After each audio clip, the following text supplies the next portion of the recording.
সুখবর সুখবর সুখবর দর্শক, বিশাল এক সুসংবাদ যে অফার দিছে, তবে অফারটার মধ্যে একটু সাহসের বিষয় আছে। একটা প্ল্যান তো সফল হয়েছে, পাল্টাপাল্টি গেমিং শুরু হয়েছে। আমাদের কড়া ভাষায় ভারতকে বলে দিতে হবে আপনাদের এগুলো আমরা সহ্য করবো না। এটা আমরা বলতে পারতেছি না, এটা 17 বছর বলা তো হয়নি, তবে এখন যথেষ্ট পরিমাণ বলা হচ্ছে, তাও মাত্র 10% হবে। আমরা চাই এটা 50 to 60% নেওয়া হোক এবং মানে 1.5 মাসে বলা হোক যে আপনারা বাংলাদেশে অস্তিত্ব মানে এই বাংলাদেশে খেয়াল সৃষ্টির জন্য এই মুহূর্তে কেউ দায়ী থাকলে সেটা হচ্ছে ভারত। এবং বলছি জননেতা ওসমান হাদির যে ঘটনা, তার উপর যে নৃশংস হামলা হয়েছে, এই ঘটনার বিরাট প্রভাব রাজনীতিতে পড়বে অনিবার্যভাবে। এই ঘটনা থেকে আরো অনেক ঘটনা ঘটবে। ফ্যাসিস্ট টেরোরিস্টদের দমনের উদ্দেশ্যে committee operation devil hunt phase 2 অবিলম্বে চালু করার সিদ্ধান্ত গ্রহণ করা হয়েছে। এই ফয়সাল দাউদকে ধরা এত কঠিন হয়ে যাচ্ছে কেন আমি বুঝতে পারতেছি না। আইন শৃঙ্খলা বাহিনী যদি এখন থেকে তার শক্তি, সামর্থ্য, তার বুদ্ধিমত্তা চূড়ান্ত বহিঃপ্রকাশ ঘটাতে না পারে, ক্ষিপ্রতার সাথে, দক্ষতার সাথে, এবং আবারও বলি, ডেভিল হান্ট নাকি আবার সেকেন্ড ফেজে শুরু করছে। ডেভিল হান্টের সেকেন্ড ফেজ মানে অপরাধী পাওয়া মাত্রই সেখানে তাকে আক্রান্ত করতে হবে। ওসমান হাদির উপর হামলাকারীরা সীমান্ত পাড়ি দিয়ে ভারতে প্রবেশ করেছে বলে দাবি করেছেন কাতার ভিত্তিক সংবাদ মাধ্যম আল জাজিরার প্রবাসী সাংবাদিক জুলকারনাইন সায়ের। হাদিকে গুলি করা সন্ত্রাসী ফয়সাল করিমের কথা। সে অস্ত্রসহ অ্যারেস্ট হওয়ার 3 মাসের মাথায় তাকে জামিন করিয়ে জেল থেকে বের করেন বিএনপি নেতা কায়সার কামাল। শুধু জামিন করেই তিনি ক্ষান্ত দেননি, মেয়াদ শেষে জামিনের সময়সীমা আরো বাড়িয়ে দিয়েছেন। প্রিয় দর্শক শ্রোতা, আসসালামু আলাইকুম। যারা হাদিকে হত্যা করার প্রচেষ্টা চালিয়েছে তাদের কিন্তু গ্রেপ্তার করে ফেলেছে বাংলাদেশের আইন। প্রিয় দর্শক বন্ধুরা, মূল হোতা কিন্তু ভারতে পালাতে গিয়ে আটক হয়ে গিয়েছে। আজকের ভিডিওটি খুবই গুরুত্বপূর্ণ, খুবই চাঞ্চল্যকর। ডক্টর মোহাম্মদ ইউনূস কিন্তু সরাসরি ভয়ঙ্কর অ্যাকশনে নেমে গিয়েছে। আজকের এই ভিডিওটি স্কিপ না করে সম্পূর্ণ দেখলে সবকিছু বুঝতে পারবেন। বেশি কথা না বলে বিস্তারিত ভিডিওতে নিয়ে যাবো তার আগে ছোট্ট রিকোয়েস্ট, যারা এরকম ভিডিও দেখতে ভালোবাসেন, পছন্দ করেন, চ্যানেল সাবস্ক্রাইব করে পাশে থাকা বেল আইকনে বাজিয়ে রাখুন। চলুন তাহলে এই ভিডিওতে লাইক করে বিস্তারিত ভিডিওটি দেখে আসি। মোবাইলের স্ক্রিন থেকে ধারাবাহিকভাবে একের পর এক। পৃথিবীতে ভারত সারা পৃথিবীকে নিয়ে যত চিন্তা করে তার অর্ধেক চিন্তা একা করে বাংলাদেশকে নিয়ে। আপনি হয়তো বলতে পারেন, কেন পাকিস্তান নিয়ে করে না? পৃথিবীতে ভারত সারা পৃথিবী নিয়ে যত চিন্তা করে একা অর্ধেক বাংলাদেশ নিয়ে করে, পাকিস্তান নিয়ে কি করে না? এটা একটা বিস্ময়কর তথ্য এবং বিস্ময়কর প্রশ্নও বটে। পাকিস্তান নিয়ে এত ভাবে না, কারণ পাকিস্তানের ব্যাপারে ভারতের ব্যাপারগুলো ডিসাইডেড। এটা হলে এটা হবে, এটা হলে এটা করবো, এটা হলে, কারণ পাকিস্তান কোনো কালে ছাড় দেয় না। পাকিস্তানের যদি আপনি একটা আঙ্গুল কেটে দেন, পাকিস্তান হাতটা নিয়ে যায়। পাকিস্তানের যদি আপনি একটা সোলজারকে হত্যা করেন, পাকিস্তান 5টা সোলজার হত্যা করে দেয়। পাকিস্তানের যদি একটা নর্মাল হেলিকপ্টার নষ্ট করেন, পাকিস্তান আপনার 5টা রাফায়েল ধ্বংস করে দেয়। বুঝতে পারছেন? তো পাকিস্তানের সাথে ব্যাপারটা ডিসাইডেড। আর আমরা আমাদের এখানে তাদের প্রচুর দালাল আছে। দালালগুলো কারা? এই দালালগুলোকে নিয়ে ভাবতে হয় দালালরা নিরাপদ আছে কিনা, এটা ভাবতে হয়। দালালরা কার উপরে ছড়ি ঘুরাইতেছে এগুলোর হিসাব নিতে হয়। এদেরকে কি পরিমাণ টাকা দিছে, সেই পরিমাণ কাজ আসছে কিনা, সেগুলো নিয়ে ব্যস্ত থাকতে হয়। এটা একরকম দুর্ভাগ্য বটে যে দেশের সেনাপ্রধানের উপরে সেনাপ্রধান যে দেশের জনগণের মালিকের আস্থা রাখতে পারে না, তারা তো নিমক হারাম। আপনি যেই আজকের এই ভিডিওটা একবার দেখবেন, নিজের মনে মনে হলেও একবার বলবেন, আর আমার কমেন্ট বক্সে লিখবেন, ওয়াকার তুই নিমক হারাম, ওয়াকার তুই বেঈমান, ওয়াকার তোকে নিয়োগ দিয়েছে খুনি হাসিনা। তো ভারত এখন বাংলাদেশের নির্বাচন নিয়ে ভারতের মেইন টেনশন হলো কি জানেন? ইউনূসকে খেদাইতে হবে। চট করে কি করতে হবে? ইউনূসকে খেদাইতে হলে, ইউনূসকে তো তারা খেদাইতে পারতেছে না, না পারছে শুট করতে, না পারছে ওয়াকারকে দিয়ে মারাতে, না পারছে নিজেদের কিছু একটা করতে, কিছু করতে পারতেছে না। মানে ভারত এখন এই যে পাগল হইলে যেরকম নিষ্পিস করে না হাত, এরকম নিষ্পিস করতেছে। ইউনূস এখানে বসে আছে, কারণ ইউনূসের পার্সোনালিটির হাঁটুর কাছে মোদি যাইতে পারে না। ইউনূসের টাকনুগিরার নিচে সর্বোচ্চ ঘুরে আসতে পারে অজিত ডোভাল। তাদের আর যোগ্যতা কি জানেন? 2টি হত্যার পরিকল্পনা করা, এই দেশ থেকে কয়েক কোটি ডলার লুট করে নিয়ে যাওয়া। এই যে তাদের স্বপ্ন হইল ছোট, নিচু। অজিত ডোভাল আর মোদি বলেন, এই কারণে ইউনূসের ব্যক্তিত্বের হাঁটুর কাছে যাইতে পারে না। তো এরা টার্গেট এখন ইউনূসকে তাড়াবে। ইউনূসকে তাড়ানোর জন্য এখানে তাদের উইংস গুলা কি? আর্মি, প্রথম আলো তথা মিডিয়া, এবং চাল চামিক্কা মাসুদ কামালেরা যারা আছে, মতিচোরা, বিএনপি, আর হলো ইসলামিক গ্রুপ। ইন্ডিয়ার কিন্তু একটা গ্রুপ আছে ইসলামিক স্টেট, কাউমি বা দেওবন্দ ঘরানা, ভারত যা বলবে তাই। ভারত যদি বলে কাশ্মীরে হামলা ঠিক, এরা কিন্তু কাশ্মীরে হামলা ঠিক বলবে। আফগানিস্তান কি বলে দেখেন না, এত বড় ইসলামিক এমারত, তারা বলে কাশ্মীর নিয়ে ভারত যা করছে ঠিক আছে। আফগানিস্তানই কথা বলতেছে, কেন বলতেছে? এই দেওবন্দের প্রভাবে। বাংলাদেশে দেওবন্দ আছে না, বাংলাদেশে কওমি আছে না, আছে, যদিও সবাই না, বেশিরভাগ। ক্রিম একটা অংশ, দেখবেন এদের চাল চলন ভালো, গানে ঘোড়ায় জৌলস আছে, চলাফেরায়। বাইতুল মুকাররম খতিব ছিল না রুহুল আমিন, এরাই তারা। তাবলিগের একটি বড় অংশ ক্রিম অংশ, মানে দেওবন্দের একটা ক্রিম অংশ, তারপরে কওমিদের একটা ক্রিম অংশ। এদের চলাফেরাই অন্যরকম হবে, ঠিক আছে? এরা তারেক রহমানের মতো স্টাইলে চলাফেরা করবে, ঠিক আছে? তো এই যে স্টেকগুলা, ইসলামিক একটা স্টেক আছে, আপনার ইন্টেলেকচুয়াল একটা স্টেক আছে, সুশীল পত্রপত্রিকার সাংবাদিক, এদের একটা গ্রুপ, ডিফেন্সের একটা গ্রুপ। এদের অনেকে নাম নেয় না অবশ্য, আমাকে নিষেধ করছে অনেকে যে সেনাবাহিনীর নাম নিও না, কি বলতে হবে? ডিপ স্টেট বলতে হবে।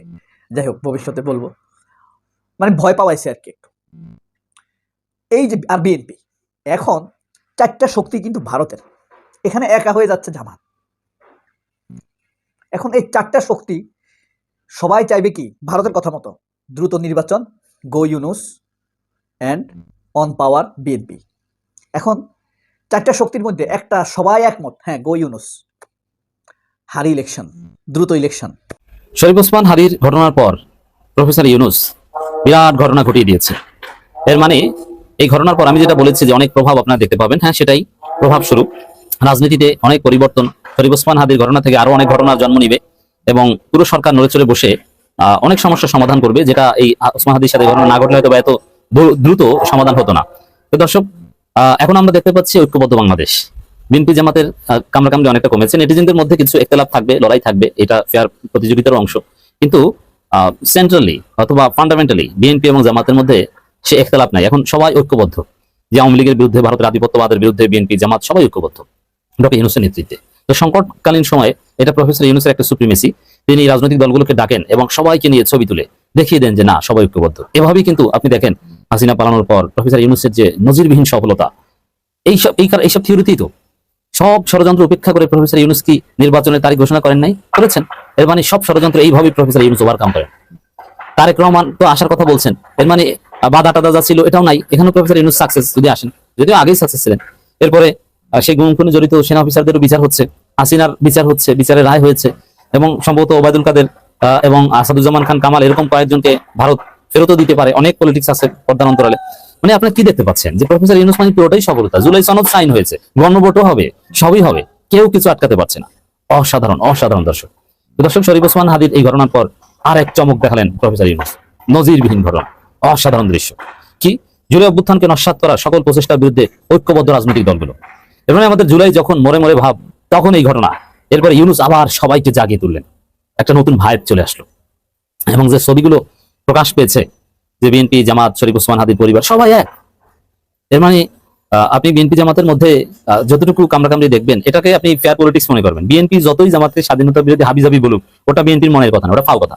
এটা বলে কিছু অর্জন করতে পারবে না, আর এই কথার কোনো তাৎপর্য নাই, আর এটা হচ্ছে ফাও কথা। বিএনপি এটা অবশ্যই লিমিট ক্রস করছে, তাদের ওয়েট নষ্ট হচ্ছে। কারণ জামাতকে এভাবে স্বাধীনতা বিরোধী বললে আপনি তাদের সাথে মিশবেন কেন? তাদের তো রাজনীতি করার অধিকারই নেই। রাজাকার এভাবে যেভাবে বলেন, এতে তো প্রতিযোগী হিসেবে মেনে নেওয়া যায় না এদেরকে। এটা আপনাদেরই সমস্যা যে আপনারা নাকে ঘর দিয়ে মেনে নিচ্ছেন, বুকে পাথর চাপা দিয়ে মেনে নিচ্ছেন। বিষয়টা অনেকটা এরকম না?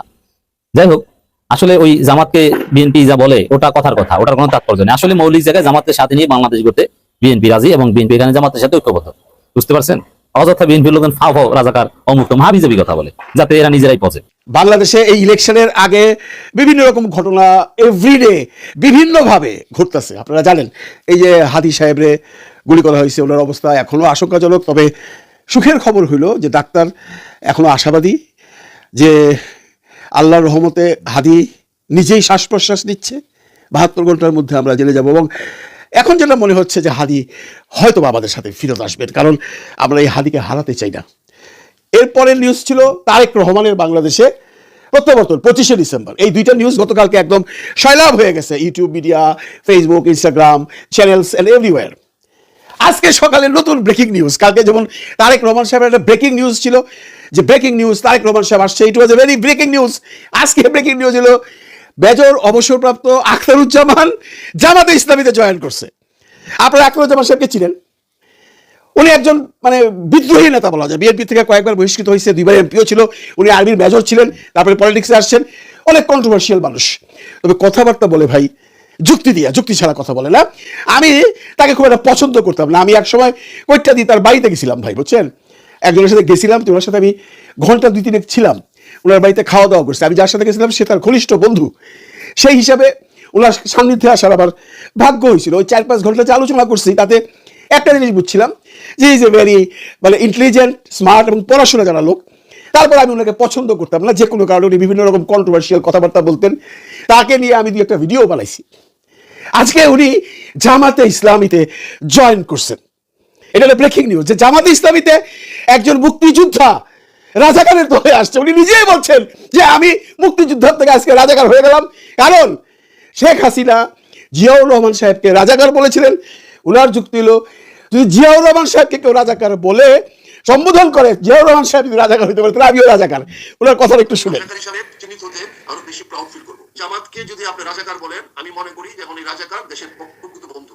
আমি সেই রাজাকার হতে কোনো আপত্তি নাই। আরো অনেক কথা বলছে। এখন মূল কথা হইলো উনি জামাতে জয়েন করছেন। ওনার যুক্তি কি? উনি বলতে চাচ্ছেন যে বর্তমানের যে জামায়াতে ইসলাম আছে, বাংলাদেশ জামায়াতে ইসলাম, এটা কোনো রাজাকারের দল না। এরা মুক্তিযুদ্ধের বিরুদ্ধাচরণ করে নাই। এদের গঠনতন্ত্রে পর্যন্ত মুক্তিযুদ্ধের কথা লেখা আছে, বাংলাদেশের সার্বভৌমত্বের কথা লেখা আছে। এরা একটা মডার্ন ইসলামিক দল।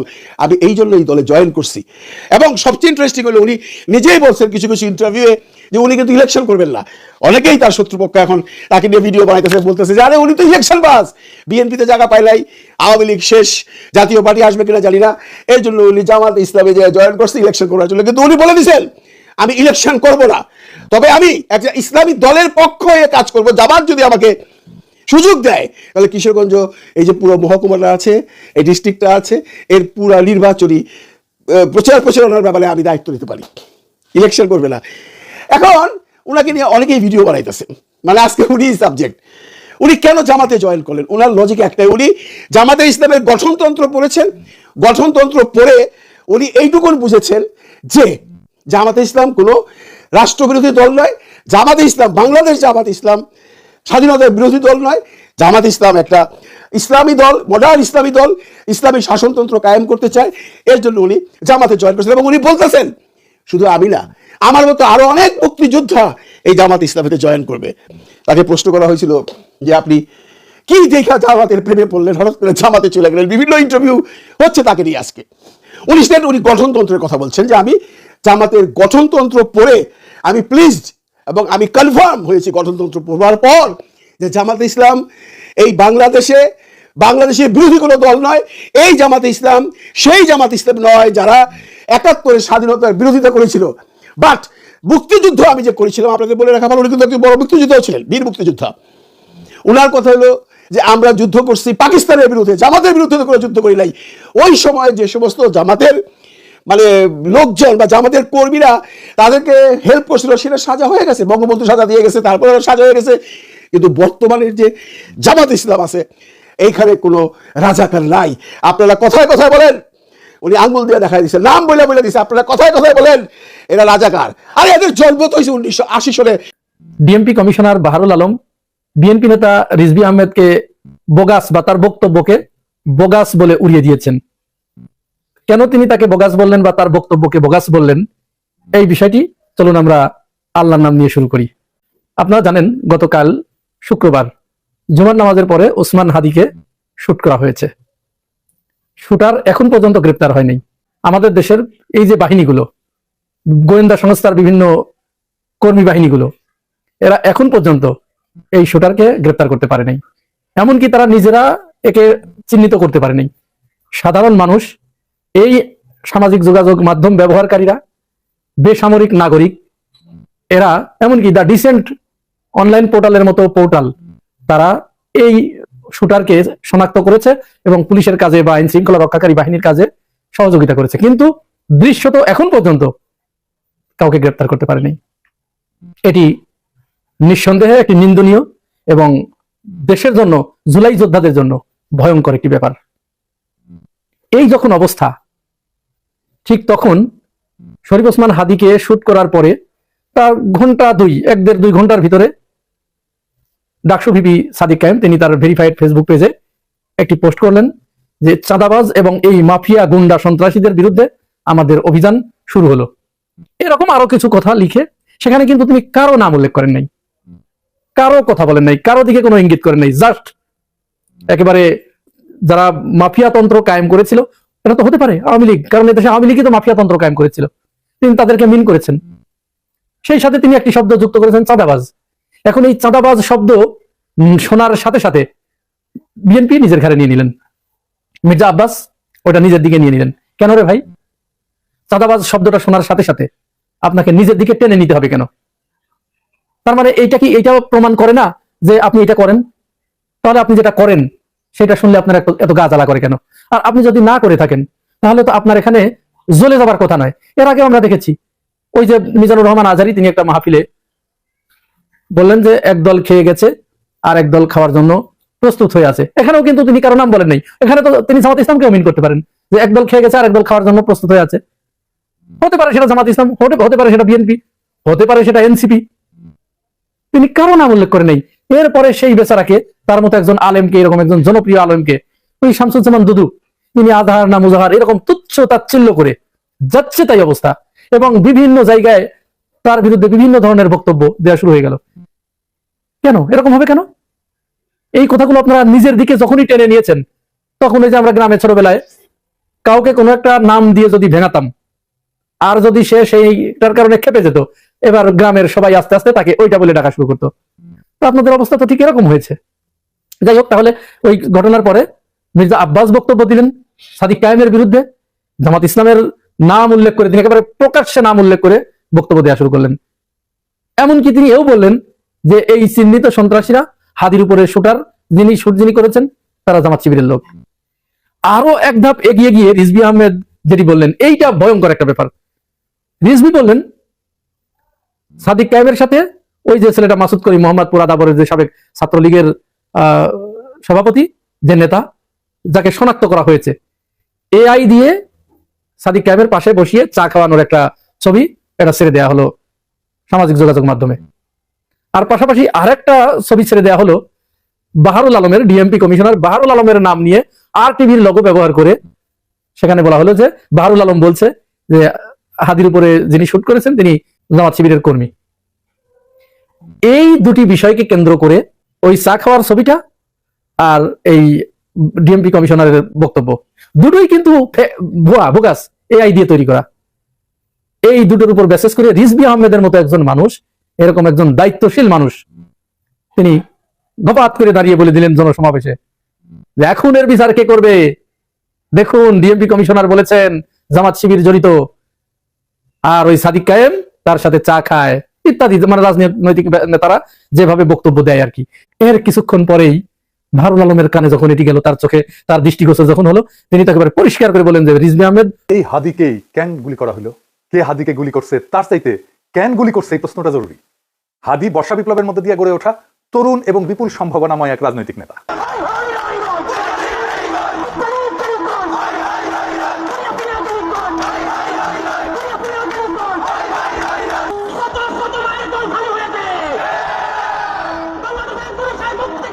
অনেকে আওয়ামী লীগের দিকে আঙুল তুলতেছে। আওয়ামী লীগ অবশ্যই বর্ষা বিপ্লবের প্রধান শত্রু, কোনো সন্দেহ নাই, কিন্তু আওয়ামী লীগ কি একা বর্ষা বিপ্লবের একমাত্র শত্রু? না। রাজনৈতিক দলগুলো যারা হাসিনা বিরোধী লড়াই করছে তারাও তো বর্ষা বিপ্লবকে ধারণ করে না। সরকারের মধ্যে বিপ্লব বিরোধী ধান্দাবাজ অপদার্থ ধ্বজভঙ্গ লোকেরা ঢুকেছে একের পর এক। প্রফেসর ইউনূস নিজের বইয়ের ডাক্তাররা ঢুকাইছে, মন্ত্রী পরিষদে বন্ধুর পোলারে ঢুকাইছে, তার গ্রামীণ ব্যাংকের লেসপেন্সার সব ঢুকাইছে, পলিটিক্যাল পার্টিগুলো তাদের নিজেদের লোকদেরকে ঢুকাইছে, এবং বেশিরভাগই অপদার্থ। না আছে এদের ম্যানেজমেন্ট স্কিল, না আছে পলিটিক্যাল নলেজ, না আছে সদিচ্ছা, না আছে শরীরে জোর। আওয়ামী লীগ অস্ত্র কিনে সশস্ত্র যুদ্ধের ডাক দিছে, অস্ত্র কিনে যুদ্ধ করার কথা ঘোষণা দিছে, একবার না বারবার, জেনেভায় যায় প্রকাশ্যে দিছে। দেখেন একের পর এক দেখান এইটা সে। হোয়াটএভার ইট ইজ, আমাদের কথা হচ্ছে আমাদের সংগ্রাম লড়াই অব্যাহত রাখতে হবে, এই এদেরকে এখান থেকে উৎখাত করতে হবে। আর আমি সবসময় পার্সোনাল ক্যাপাসিটিতে একটা কথা বলি, সেটা হচ্ছে সশস্ত্র সংগ্রাম ইজ দ্য অ্যান্সার। হয়তো বাংলাদেশ আওয়ামী লীগ এই নীতিতে হয়তো এখনো যায়নি, কিন্তু ব্যক্তিগতভাবে আমার ক্যাপাসিটি হচ্ছে যে we have to take up arms এবং we have to resist ourself, because আমাদেরকে খুন করছে, আমাদেরকে পাল্টা লড়াই অব্যাহত করতে হবে, এবং এটাই হচ্ছে আমাদের স্ট্যান্ড। আমার কাছে মনে হয় ব্যক্তিগতভাবে আমার স্ট্যান্ড। দেখেন আর একটা দেখান, অস্ত্র হাতে নেওয়া ছাড়া, গেরিলা যুদ্ধ ছাড়া এই রাজাকারদের বিরুদ্ধে যেতে যাবে না। আমি আবার আপনাকে বলি যে সশস্ত্র সংগ্রাম, গেরিলা প্রস্তুতি, এগুলো আমাদের জন্য জরুরি এবং সেটা আমাদেরকে ভাবা শুরু করা উচিত। আমি মনে করি বাংলাদেশ আওয়ামী লীগের এসব পুতু রাজনীতি করার সুযোগ নাই। আমরা দেখবো যদি ভালোই কাজ হয় হবে, কিন্তু দেশ যদি এইভাবে পাকিস্তানের দিকে চলে যেতে থাকে, সশস্ত্র সংগ্রাম এবং আমাদেরকে এই গেরিলা সংগ্রাম বা আরেকটা মুক্তিযুদ্ধ ছাড়া আমাদের কোনো রাস্তা নাই। এবার আরেকটা দেখান। আমরা করতে হইলে এইখান থেকে পয়সা উঠান, আর যারা মন্ত্রী মিনিস্টার আসেন বিদেশ তাকে বলেন পয়সা দিবার জন্য, আমরাও পয়সা দিব। অস্ত্র কিনতে হবে, অস্ত্র কিনতে হবে, আমরা যুদ্ধ করতে হবে মাঠে। খালি মিছিল করলে চলবে না, আমরা অস্ত্র ধরতে হবে, আমরা মাঠে নামতে হবে। দেখেছেন শুধু কি এরা হাসিনা স্পেন্সার, হাসিনা নিজেই বিপ্লবীদের হত্যার নির্দেশ দিছে। শুনেন, কথা কম কাজ বেশি। নেত্রী আমাদের যে ভাই বোনদের হত্যা করেছে, আমরা অস্ত্র তুলে নিয়ে এদেরকে হত্যা করবো ইনশাআল্লাহ আগামীতে। মুখে কথা একটু কম বলে তো, যারা কথা বেশি বলে তারা কিছু করতে পারে না। কথা কম কাজ বেশি, ঠিক আছে? মুখ দিয়ে বলতে যেও না, আগে করে দেখো। ঠিক আছে, খোদা হাফেজ। শুনেছেন? তারপরে তো এই ঘটনা, একটা রাষ্ট্রের বিরুদ্ধে সশস্ত্র সংগ্রাম বা প্রকাশ্য খুনের নির্দেশ দেওয়ার বিরুদ্ধে কিছু করছে প্রফেসর ইউনূসের সরকার? কিছুই করে নাই, কিচ্ছু করে নাই। ভারতের সাহস আকাশে চলছে। হাসিনাকে ভারত ফেরত না পাঠাতে চাইলে নাকি আমাদের কিছুই করার নাই, এই বলে তৌহিদানন্দ প্রভুপাদ। শুনেন, ভারতকে রাজি হতে হবে অথবা চাইতে হবে তাকে ফেরত করা। রাজি না হলে আসলে করার কিছু না, আমরা রাজি করানোর চেষ্টা করতে পারি। যেটা প্রথমে যেটা বলছেন, এটা একটু প্রসেসের ব্যাপার আছে, প্রসেসে চলছে, দেখা যাক আমরা কতটুকু রাজি করতে পারি। শুনেছেন? এটা বিএনপি ঢুকেছে, দেখে দিলাম এটা উপদেষ্টা মন্ডলীতে। এতটাই অপদার্থ, করার কিছু নাই তো তুই উপদেষ্টা আসিস কেন? 111 আমলা ওরে বানাই দিছে মন্ত্রী, এটা গালাইলে ওর গায়ে মাখেন। এতটাই নির্লজ্জ, এতটাই ক্ষমতা লোভী। এদের দিয়ে প্রফেসর ইউনূস ফ্যাসিবাদের আগমন ঠেকাবে। হ্যাঁ, কি আর কমু পারবে। নির্বাচনের তফসিল ঘোষণা করছে না, দেখেন কি ভয়াবহ রক্তপাত হয় এই পুরা নির্বাচনের সময়। কিছুই ঠেকাইতে পারবে না, কেউ তো কথা শোনে না, আমলারাও কথা শোনে না। ক্ষমতায় বসেছে, রাষ্ট্রযন্ত্রের উপর কোনো নিয়ন্ত্রণ প্রতিষ্ঠা করতে পারে নাই এই 2 বছরে। এত সাপোর্ট দিয়ে গেছে, কোনো স্যাটব্যাট নেই। আচ্ছা বলেন, এনএসআই, ডিজিএফআই যদি না জানে কারা ঢাকা 8 আসনের প্রার্থী শরীফ ওসমান হাদিকে হত্যার উদ্দেশ্যে গুলি করছে, তাহলে এই সংস্থাগুলো বন্ধ করে দিতে হবে। এগুলো রাখার যুক্তি কি? এই সংস্থা দুইটার প্রধানদের আজকে তো বিদায় করে দেওয়া উচিত। এরা কিছুই করতে পারবে না। জাতীয় নিরাপত্তা উপদেষ্টা একজনকে বানাইছে। হ্যাঁ, অনেকে বলে আপনার গুরুজন, হ্যাঁ ওনারা নিয়ে ভিডিও টিডিও বানাইছেন। ওনারা আবার তা আমি কি করবো? যে যায় লঙ্কায় সেই তো হয় রাবণ। সে ক্ষমতা উপভোগ করিচ্ছে আর বিএনপির সাথে ঘুটু করিচ্ছে। বিএনপির সাথে ঘুটু করিচ্ছে যেন বিএনপি তাকে পররাষ্ট্রমন্ত্রী বানায়। হাদিকে খুন করার এই ভয়ঙ্কর অপারেশনে যারা যুক্ত ছিল তাদেরকে গ্রেপ্তার করে বিচারের আওতায় না আনতে পারলে প্রফেসর ইউনূস সরকার 12 ফেব্রুয়ারি জাতীয় নির্বাচন সম্পন্ন করতে পারবে না, লিখে রাখতে পারে। বর্ষা বিপ্লবকে কোনোভাবে মেনে নিতে পারেনি কায়েমি গোষ্ঠী। আর এক দল আছে বর্ষা বিপ্লবকে বিপ্লব বলে স্বীকারই করতে চায় না, বলে এটা অভ্যুত্থান। এটা অভ্যুত্থান নাকি বিপ্লব খুব নির্দোষ বিতর্ক বলে মনে হয় না, কিন্তু এখানে লুকায় আছে হাদির গুলি খাওয়ার নিশানা। আসেন সেটা বুঝে দেখি। এক শ্রেণীর জাউরা আছে, দেখবেন বলবে এসে আমি সহ কয়েকজন নাকি দেশটারে অস্থির করে রাখছি। বিপ্লবের পরে কোনো দেশ সুস্থির হয় না, কখনো হয় না। বিপ্লবের ইতিহাসে এটা নাই। সুস্থির করার জন্য বিপ্লবী সরকার লাগে। অভ্যুত্থান আর বিপ্লব এক জিনিস না। আমি যদি বাঘরে বিলাই ভাবে ম্যানেজ করি তাহলে বাঘ বাঁচবে নাকি বিলাইয়ের সার্ভিস আদর পাবো আমি? কোনোটাই তো হবে না। এই বিপ্লব না অভ্যুত্থান, এই জিনিসটা বুঝার ভুলের এই খেসারত জাতিকে দশকের পর দশক দিতে হবে। আমি বলে দিলাম, আমি পরিষ্কার করে বুঝাই বলি কেন অভ্যুত্থানের পরে দেশ দ্রুত স্বাভাবিক হয় আর কেন বিপ্লবের পরে দেশ দীর্ঘদিন অস্থির থাকে এবং কেন বিপ্লবের সঙ্গেই প্রতি বিপ্লব জন্ম নেয় কিন্তু অভ্যুত্থানের পরে প্রতি বিপ্লব জন্ম নেয় না। আসেন সেই জিনিসটা বুঝে দেখি। অভ্যুত্থান মানে কি? অভ্যুত্থান মানে ক্ষমতার হস্তান্তর, রাষ্ট্রের রূপান্তর না। ক্ষমতা এক হাত থেকে আরেক হাতে যাবে, রাষ্ট্র বদলাবে না। অভ্যুত্থানে বদলায় কে শাসন করবে, কিন্তু বদলায় না রাষ্ট্রের কাঠামো, আইন, আদালত, ব্যুরোক্রেসি, সেনাবাহিনী, তার কর ব্যবস্থা, আন্তর্জাতিক চুক্তি। এই জন্যই আমরা ভারতের সাথে হাসিনা কর চুক্তি বাতিল করতে পারি নাই। এই কারণে অভ্যুত্থানের পরদিন ব্যাংক খুলে যায়, অফিস চলে, পাসপোর্ট ইস্যু হয়, কোর্ট বসে, বিদ্যুৎ আসে, রাষ্ট্র কাজ করে। কারণ রাষ্ট্র তখনও জীবিত থাকে, শুধু চালক বদলায়। আর 2024 বর্ষা বিপ্লবে কি হয়েছে এটা চিন্তা করে দেখেন। থানা ফাঁকা হয়ে গেছে, পুলিশ নাই, পালায় গেছে। আদালত ফাঁকা হয়ে গেছে, বিচারপতিরা পালায় গেছে, প্রধান বিচারপতি সহ। হয় নাই? বিপ্লব মানে কি? বিপ্লব মানে শুধু শাসক বদল না। বিপ্লব মানে কে শাসন করবে, কেন শাসন করবে, কিভাবে শাসন করবে, কোন আইনে, কোন নৈতিকতায়, সব প্রশ্ন নতুন করে তোলে, নতুন করে ফয়সালা হয়। হান্না আরেন্ট বলছিলেন যে ইংরেজিতে লিখেছে, ইংরেজি যেহেতু লিখেছে ঠিকই লিখেছে, তাই আমি বাংলা করে বলি। বিপ্লব মানে নতুন কর্তৃত্ব তৈরি করা, নতুন কর্তৃত্বকে প্রতিষ্ঠা করা। বিপ্লব মানে পুরনো বৈধতা ধ্বংস, নতুন বৈধতাকে আনা। নতুন বৈধতা আনতে হয় বিপ্লবী সরকার দিয়া। সে বিপ্লবী সরকার যদি আপনি না করেন, আপনার বৈধতা, আপনার কন্ট্রোল, আপনার নিয়ন্ত্রণ, আপনার অথরিটি দাঁড়ায় না। প্রফেসর ইউনূসের অথরিটি দাঁড়ায়নি, এই জন্যই দাঁড়ায়নি। কেন হয় প্রতি বিপ্লব হয় বিপ্লবের পরে? কারণ বিপ্লব কাউকে না কাউকে বলে তোমার দর্শন ভুল, তোমার আদর্শ ভুল, তোমার বিশ্বাস ভুল, তোমার সম্পত্তি অবৈধ, তুমি দেশের শত্রু, তুমি জনগণের শত্রু। তাই যখন কেউ সব হারায় তখন সে লড়াই করে। অভ্যুত্থানে কেউ সব হারায় না, বিপ্লবে অনেকে সব হারায়। বিপ্লবে আওয়ামী লীগের সব হারানোর কথা ছিল, ভারতের সব হারানোর কথা ছিল, হারায় নাই, সব রক্ষা করা হয়েছে। তাই প্রতি বিপ্লব জন্মায় বিপ্লবের গর্ভেই। বিপ্লবী সরকারের দরকার পড়ে প্রতি বিপ্লব থেকে বিপ্লবকে রক্ষা করার জন্য। ইতিহাসে দেখেন, ইতিহাস কি বলে? শ্রীলঙ্কা তো প্রেসিডেন্ট পাঁচজন দখল করে ফেলছিল না জনতা, ওইটা অভ্যুত্থান ছিল। দেশটা সুস্থির হতে সময় লাগেনি। নেপালও কি হয়েছে? তাই হয়েছে না? নেপাল সুস্থির হয়ে গেছে না? সময় লাগেনি, কারণ ওইটা অভ্যুত্থান ছিল। বাংলাদেশ সুস্থির হচ্ছে না কেন? কারণ আমরা সেই গুরুত্বপূর্ণ সত্যটা এড়াই গেছি যে বাংলাদেশে একটা বিপ্লব হয়েছে এবং বিপ্লবের পরে অস্থিরতা থাকে, সেটাই স্বাভাবিক। কিন্তু সেই অস্থিরতা কতদিন থাকবে সেটা নির্ভর করে একটাই বিষয়ের উপরে, নতুন সরকার কতটা পূর্ণাঙ্গভাবে বিপ্লবী। আমরা সেটাকেই বলছিলাম বিপ্লবী সরকার।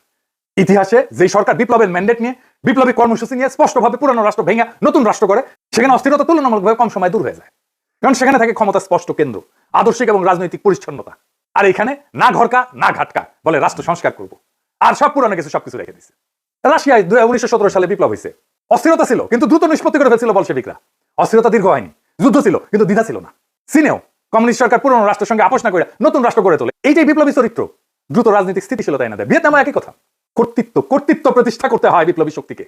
অন্যদিকে সরকার যেখানে না ঘরকা না ঘটকা, আধা বিপ্লবী, পুরানা এলিট আর নতুন শক্তির মধ্যে দোদুল্যমান, সেখানে অস্থিরতা লম্বা হয়। তাই হয়েছে প্রফেসর ইউনূসের সরকারে পুরানো এলিট আর নতুন শক্তির একটা কোয়ালিশন হয়েছে। ফ্রান্সে বিপ্লব হয়েছে 1789 সালে, এরপরে দশক ধরে অস্থিরতা চলছে। মূল কারণ ছিল বিপ্লবের প্রশ্নে স্পষ্ট সিদ্ধান্তের অভাব। অর্থাৎ সমস্যাটা বিপ্লব না, সমস্যাটা হলো অসম্পূর্ণ বিপ্লব। বিপ্লবের পরে কর্তৃত্ব প্রতিষ্ঠা না করা। প্রফেসর ইউনূস কর্তৃত্ব প্রতিষ্ঠা করতে পারে নাই, আমাদের অনেক সাপোর্ট সত্ত্বেও। যত বেশি বিপ্লবী সরকার হয় তত দ্রুত ক্ষমতার প্রশ্ন মীমাংসিত হয়, তত দ্রুত দেশ স্থিতিশীল হয়। বিপ্লবকে যে থামায় দেয় যায় সরকার, অস্থিরতা তার পিছু ছাড়ে না, প্রফেসর ইউনূসেরও পিছু ছাড়বে না। কিন্তু বিপ্লব যে সম্পূর্ণ করে, স্থিতিশীলতা তার অনিবার্য ফল। আজকের অস্থিরতা, অরাজকতা সবকিছুর দায় ওই ছাত্রদের, যারা প্রফেসর ইউনূসের সরকার বানাইছে। এটা প্রফেসর ইউনূসের পেছনে ছাত্রদের ছবিটা দেখান, কারা কারা আছে। এই সব কয়টার দায়িত্ব এটা, এরাই প্রফেসর ইউনূসের সরকার বানাইছে। এই দায় নিতে হবে, ছাত্রদেরকে নিতে হবে, ওয়াকারকে নিতে হবে, রাজনৈতিক দলকে নিতে হবে, আসিম নজরুলকে নিতে হবে, যারা এই সরকার গঠন করছে, সবার এটা দায়। এখন শেষ প্রশ্ন, কেন হাদি গুলি খায় অন্য কেউ না? এর কারণ হাদি শুধু জুলাই বিপ্লবী না, হাদি একজন আপাদ মস্তক ভারতীয় আগ্রাসন বিরোধী। ভারতীয় আগ্রাসন বিরোধী হয়ে বাংলাদেশে বেঁচে থাকাটা মুশকিল। প্রেসিডেন্ট হইলেও বেঁচে থাকা যায় না। জিয়ারে মরতে হয়েছে না, ইলিয়াস আলীকে মরতে হয়েছে না, সালাউদ্দিন কাদের চৌধুরীকে মরতে হয়েছে না, জামাত নেতাদেরকে মরতে হয়েছে না, আবরারকে মরতে হয়েছে না, হাদিকে নিয়ে কম কুৎসা রচনা করা হয়েছে। দেখেন এই মালটাকে চিনতে পারেন কিনা দেখেন। জুলাই গণ অভ্যুত্থানে হাদির অবদান কি দেখতে হবে না? এই গণ অভ্যুত্থানের সময়ে, গণ অভ্যুত্থানের পরেও হাদি নামে তাকে মানুষ চিনত না। বাংলাদেশের সংকটে হাদিকে এদেশে মানুষ পায়নি। বাংলাদেশ যখন কাঁদছিল, বিপদে পড়েছিল, যখন রক্ত ঝরছিল, তখন হাদিরা সিনা টান টান করে দাঁড়ায়নি। তখন কিন্তু মির্জা আব্বাস ভাইরা দাঁড়িয়েছিল, তাদের হাজার হাজার কর্মীরা এখানে অবদান রেখেছে, লড়াই করেছে। শুনিছেন এই বাটপালকে বিএনপি কোলে তুলে রাখে। বিএনপি যা যা করতে পারে না, বলতে পারে না, এই বাটপালকে দিয়ে করায় আর বলায়। এটা বিএনপির মাস্তান, এটা বিএনপির ভার্চুয়াল মাস্তান। হাদিকে নাকি সে মাঠে দেখে নাই।